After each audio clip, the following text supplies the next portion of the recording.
आफत एक जीवन। रिपोर्टर सुरेंद्र इंदौरा। हेलो दोस्तों, मैं हूं आपका साथी सुरेंद्र इंदौरा।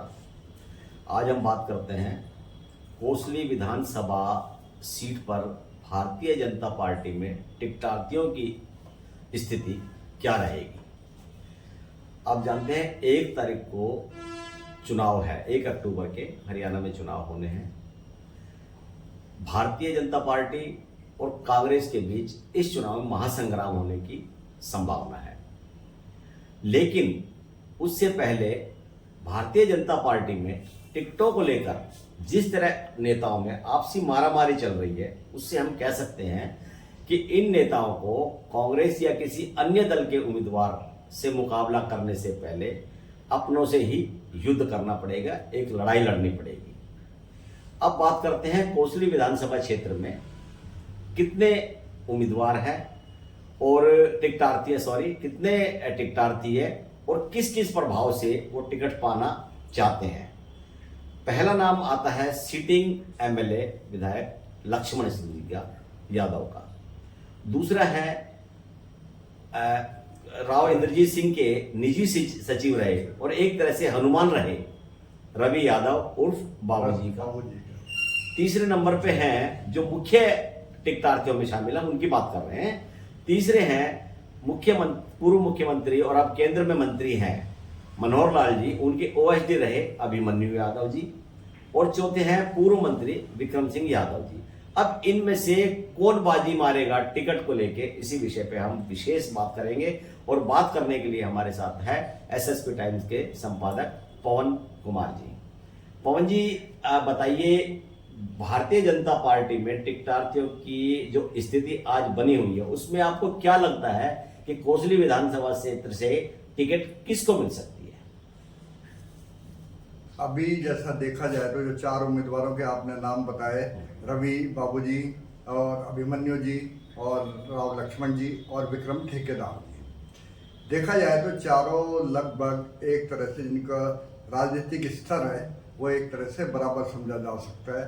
कारण कि 2 जने तो उसमें कोसली से वो विधायक रह चुके हैं, मंत्री रह चुके हैं, बल्कि एक तो विक्रम ठेकेदार तो मंत्री भी रह चुके हैं जी। और इसके अलावा जब बात करते हैं खट्टर के जो ये अभिमन्यु जी हैं तो हाँ, तो ये काफी नजदीक रहे, तो कम तो उनको भी नहीं आका जा सकता। अब बात करते हैं रवि बाबूजी की। रवि बाबूजी जो इंद्रजीत जी का जो लोकसभा सांसद हैं गुड़गांव से, उनका सारा कार्यभार संभालते हैं। यानी देखा जाए तो उनका भी कोई कम स्टेटस नहीं है। कह सकते हैं राव इंद्रजीत सिंह के हनुमान हैं वो, पिछले 30 साल से उनका वो एक तरह से हनुमान है। अब बात आती है कि टिकट की दावेदारी को लेकर कि भारतीय जनता पार्टी की टिकट ये कोसली से किसको मिलेगी। नेचुरली भारतीय जनता पार्टी उसी व्यक्ति को टिकट देना चाहेगी जिस पे इंद्रजीत की सहमति हो और भारतीय जनता पार्टी को कोई इतराज ना हो। अब देखना होगा कि भारतीय जनता पार्टी के का रुझान है वो किसकी तरफ है।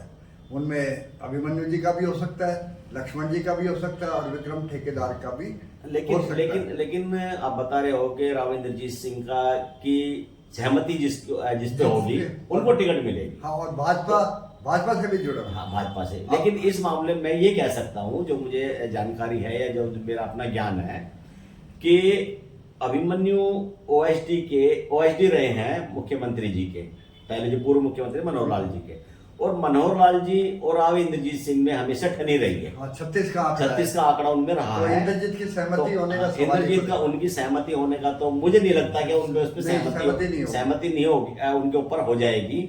और दूसरा ये है कि भारतीय जनता पार्टी को भी ये मालूम है कि इंद्रजीत के बिना दक्षिणी हरियाणा में सीट निकालना उनके लिए थोड़ी सी परेशानी रहेगी, क्योंकि 2014 के इलेक्शन में भी इंद्रजीत जी को महत्व दिया और उन्होंने सीटें निकलवाई। 2019 में भी ऐसा ही हुआ।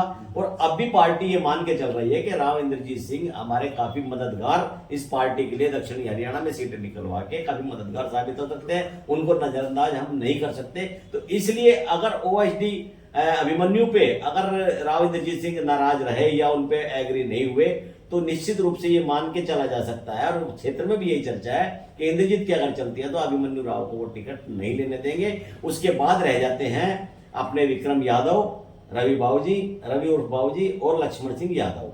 तो उनको लेके आपका क्या वो है कि इनमें से प्राथमिकता राव इंद्रजीत सिंह किसको देंगे? जिसमें आपस में ठनी हुई है 36 का आंकड़ा है, तो जो मनोहर लाल खट्टर जी है वो रवि बाबूजी को कैसे सपोर्ट करेंगे, ये भी एक प्रश्न है। और अभिमन्यु जी को इंद्रजीत सपोर्ट नहीं करेगा, तो कुल मिला के इन दो नामों पर सहमति होने का तो सवाल ही पैदा नहीं है कि दोनों में से किसी एक पर दोनों की सहमति हो।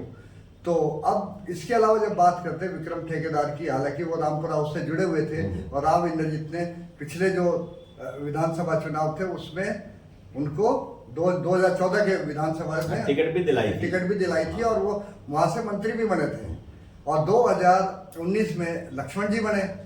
तो जहां तक मेरा मानने का जो सवाल है कि रवि बाबू और जो अभिमन्यु जी है, इन पे दोनों जो अलग अलग डायरेक्शन है इंद्रजीत की और मनोहर की, तो सहमति होने की बहुत कम संभावना है। तो राव इंद्रजीत सिंह तो लक्ष्मण सिंह जो सिटिंग एमएलए है, लक्ष्मण सिंह सिटिंग एमएलए है, वो भी तो दावेदारी भी वो तो उनकी तो पक्की है दावेदारी, क्योंकि वो सिटिंग एमएलए है।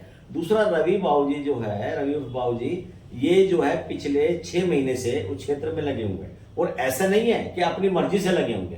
राव इंद्रजीत सिंह जी का इशारा होगा उनको, तभी वो कर रहे हैं। यहाँ आपने कहा कि ठीक है, ये मानना जा सकता है कि अगर राव इंद्रजीत सिंह अभिमन्यु पर राजी नहीं हुए तो हो सकता है कि खट्टर जी वो चुनाव समिति में भी है, एक अहम उनका उसमें रोल भी है, उसमें अमित शाह जी वगैरह जो ये मीटिंग कमेटी बनाई उसमें वो शामिल है, तो उनका भी हस्तक्षेप उसमें हो सकता है, इसमें कोई शक नहीं है।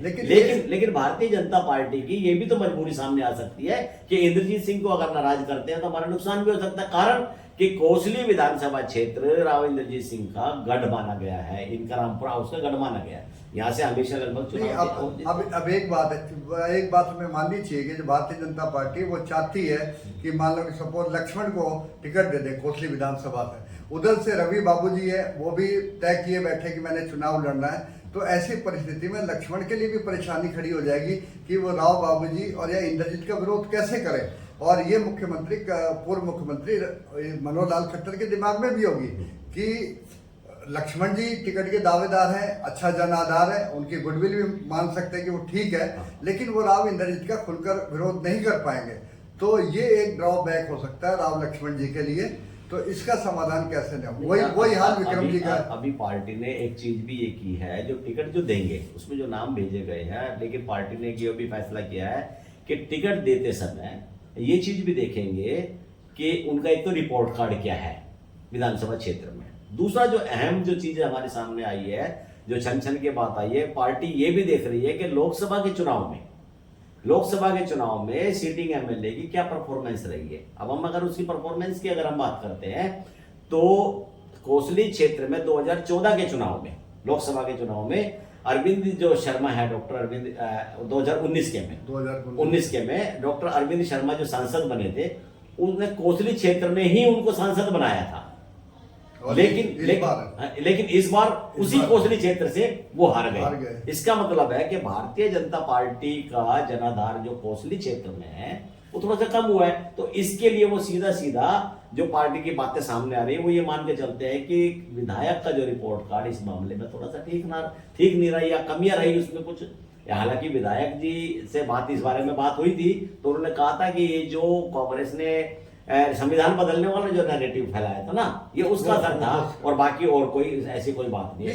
इसमें भी कोई शक नहीं है कि लक्ष्मण सिंह यादव ने करोड़ों रुपए के काम कराए हैं विधायक रहते हुए, उनकी गुडविल भी बहुत अच्छी है, लेकिन फिर भी पार्टी किस अंदाज में लेती है कि इंद्रजीत को भी नाराज नहीं कर सकती। और पिछली बार मैं जहां तक समझता हूं, मुझे जितनी जानकारी है, इंद्रजीत सिंह ने ही लक्ष्मण को टिकट दिलवाई थी, थोड़ा सा उनकी मदद की थी। लेकिन अब रिपोर्ट कार्ड की आप बात करो तो इससे पहले रिपोर्ट कार्ड है किसका? रवि बाबूजी का कोई रिपोर्ट कार्ड नहीं है, तो नया है। और अभिमन्यु जी का कोई रिपोर्ट कार्ड नहीं है। विक्रम का रिपोर्ट कार्ड है, वो सारा माइनस में है, वो माइनस में चला गया। बाद में जब इनमें डिस्प्यूट हुआ, राव इंद्रजीत की बात से डिस्प्यूट हुआ, वो भारतीय जनता पार्टी की तरफ उनका रुझान हो गया, तो ये भी एक गैप है। उस हिसाब से लक्ष्मण की स्थिति फिर भी सही है। उन्होंने राव इंद्रजीत को भी मतलब अपने पक्ष में कर रखा है। उधर सीएम हैं जो नायब सैनी जी और भारतीय जनता पार्टी, उनको भी अपने पक्ष में कर रखा है। बिल्कुल बिल्कुल। यदि रवि बाबूजी की तरफ उनका रुझान नहीं होता तो नेचुरली इस बार भी लक्ष्मण जी को टिकट दिलवाने में अहम योगदान करेंगे।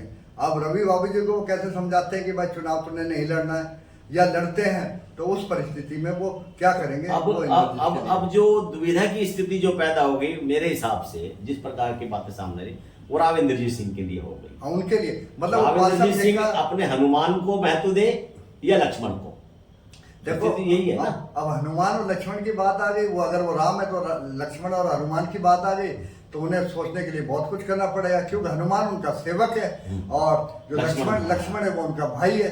अब वो भाई को ज्यादा अहमियत देते हैं या अपने सेवक को ज्यादा अहमियत देते हैं, ये उनको देखना पड़ेगा। अगर हम रामायण की बात करते हैं तो लक्ष्मण जब उनसे महाकाल मिलने आया था तो ऋषि के भेष में, तो उन्होंने ये कहा था कि राम जी से कि भाई मेरी बात, हम दोनों के बीच की बात हो, तीसरा आदमी ना सुने।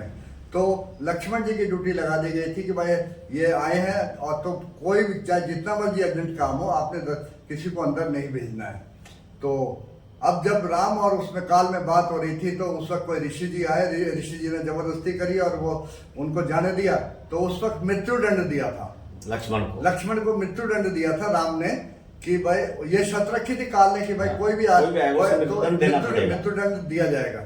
तो मुझे लगता है कि इस तरीके से वो रवि बाबूजी को नाराज ना करते हुए लक्ष्मण की बलि देने के लिए तैयार होना पड़ेगा। इसका मतलब आप ये मान के चलते हैं कि कैंडिडेट कोसली विधानसभा क्षेत्र से इंद्रजीत सिंह की चलती है तो रवि उर्फ बाबूजी उम्मीदवार होंगे। चलो, अगर भारतीय जनता पार्टी इनमें सहमति है, वरना वो इंडिपेंडेंट उम्मीदवार होंगे। चलो, तो ये आपने बातें सुनी कि